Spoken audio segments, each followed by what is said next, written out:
Hello বন্ধুরা, আমি আজ তোমাদের সাথে যে রেসিপিটি শেয়ার করছি সেটা হলো, তোমরা সব রেস্টুরেন্টে এই রেসিপিটা তোমরা পাবে, কিন্তু আমি আজ তোমাদের একদম ঘরোয়া উপকরণ দিয়ে তোমাদের সাথে আমি শেয়ার করছি। সেটা হলো বাটার পনির। এই বাটার পনির করার জন্য আমি এইখানে 500 গ্রাম পনির নিয়েছি। এই পনিরটাকে কিন্তু তোমরা একদম সমান সমান করে কাটবে, তাহলে দেখতে ভালো লাগবে। তা আমি দেখো, আমি কেটে নিচ্ছি।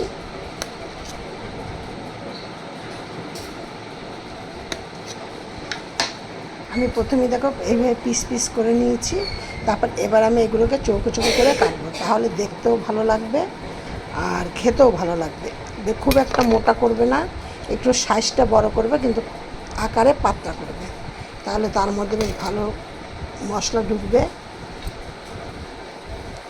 এবার আমি এগুলোকে সব সাইজ করে নিচ্ছি। দেখেছো, আমি চম্পা রেসিপি হাউস থেকে তোমাদের সাথে এটা আমি শেয়ার করছি।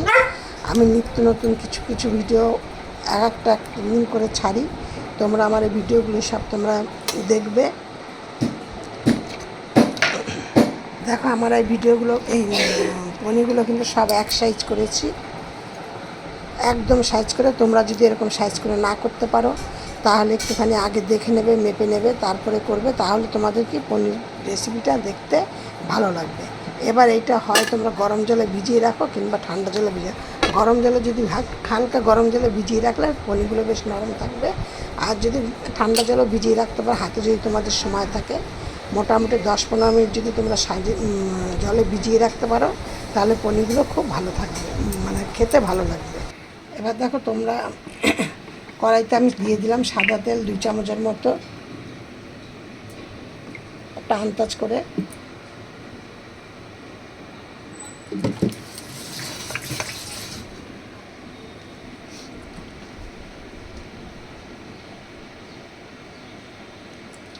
তারপরে এর মধ্যে দিয়ে দিলাম একদম সরু সরু করে কাটা 2টো পেঁয়াজ।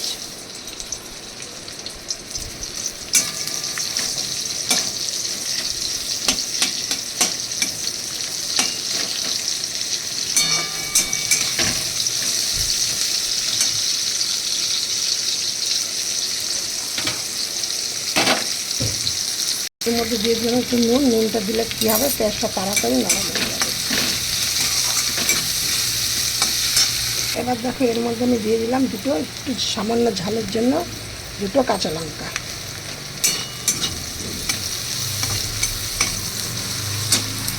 আর আমি দিয়ে দিলাম একটা এলাচ দানা, আর দিয়ে কিছুটা আদা আর রসুন বাটা দিয়ে দিলাম 1 চামচ। রসুনের কাঁচা গন্ধটা, আদার কাঁচা গন্ধটা দিয়ে চলে যাবে। তারপর আমি দেবো এর মধ্যে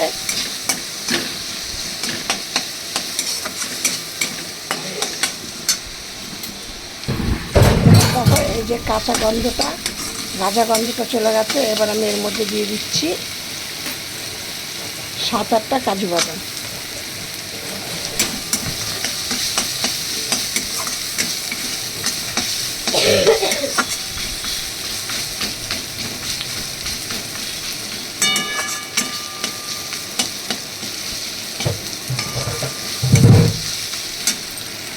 এবার দিয়ে দিলাম এর মধ্যে একটা টমেটো কুচি।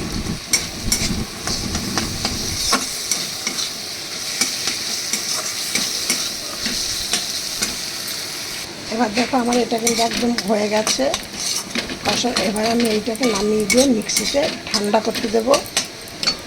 দেখো, পনিরগুলোকে ফেরে আমি 15 মিনিট জলে ভিজিয়ে রেখেছিলাম। এবার আমি কড়াইতে আবার একটু সামান্য সাদা তেল দিয়ে দিলাম। কড়াইতে কিছুটা সাদা তেল দিলাম। এবার এই পনিরগুলো একদম হালকা করে একটু এপাশ ওপাশ করে ভেজে নেব, একদম হালকা করে।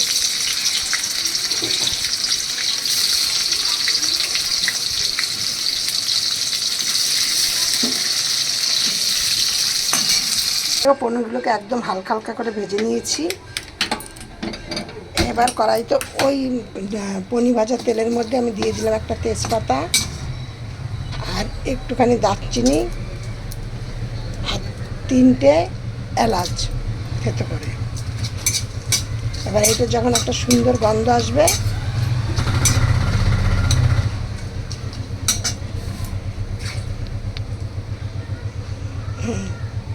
আমি তোমাদের গ্যারান্টি দিয়ে বলতে পারি রেস্টুরেন্টের মতোই এটা স্বাদ হবে। আমি একদম ঘরোয়াভাবে তৈরি করছি, কিন্তু কেন রেস্টুরেন্টে এরকম স্বাদ হয় তোমরা আমার এই রেসিপিটা দেখলেই তোমরা বুঝতে পারবে কেন হয়। তোমরা এইভাবে করে একবার অন্তত করে, তোমাদের কাছে আমার অনুরোধ থাকলে একবার দেখে তোমরা একবার করে দেখো। এবার আমি এর মধ্যে দিয়ে দিচ্ছি কিছুটা কাশ্মীর লঙ্কার গুঁড়ো, দিচ্ছি কিছুটা নুন, এবার দিয়ে দিচ্ছি কিছুটা চিনি। এবার দেখো আমি দিয়ে দিচ্ছি জল।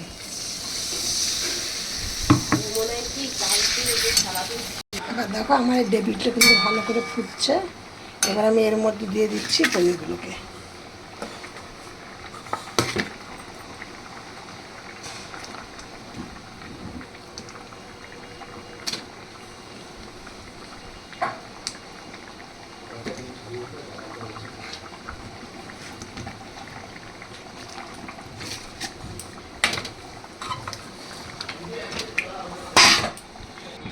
এবার আমি এর মধ্যে দিয়ে কেশরি পাতা,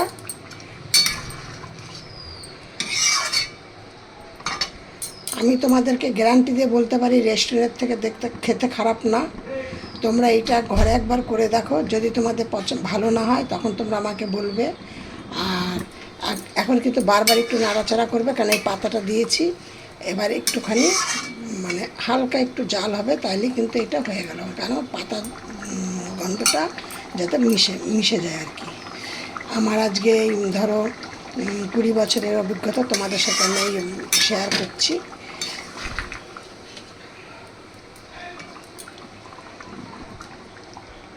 নাম বাটার পনির, সেহেতু এই যে আমি 1 চামচ বাটার দিয়ে দিলাম। এবার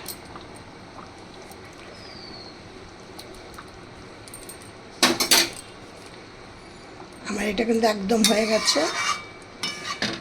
আমি চম্পা রেসিপি হাউস থেকে তোমাদের সাথে এটা আমি শেয়ার করছি। তোমরা আমার এই রেসিপিটা দেখে এটা লাইক কমেন্ট শেয়ার করো, আর নতুন বন্ধু হয়ে থাকলে একটা সাবস্ক্রাইব করে অন করে রেখে দিও। আমি নিত্য নতুন কিছু না কিছু একটা ভিডিও রেসিপি তোমাদের সাথে শেয়ার করি, যাতে তোমাদের মোবাইল স্ক্রিনে পৌঁছে যায়। তার জন্য পাশের বেলটি বাজিয়ে অন করে রেখে দিও। দেখো আমার এই বাটার পনিরটা হয়ে গেছে। এবার এইটা তোমরা এই সাথে পরিবেশন করো। একদম দারুণ খেতে, বাচ্চাদের খুব পছন্দ, বুড়ো মানুষ, ইয়ং মানুষ সবার খুব পছন্দ, সবার খুব ভালো লাগবে। দিয়ে তোমরা এবার এইভাবে পরিবেশন করো। আমার ভিডিওটি রেসিপিটি দেখে তোমরা একটা করে লাইক কমেন্ট শেয়ার করো, আর নতুন বন্ধুরা একটা করে কমেন্ট করো। নতুন পুরানো সবাইকে বলছি কমেন্ট করো।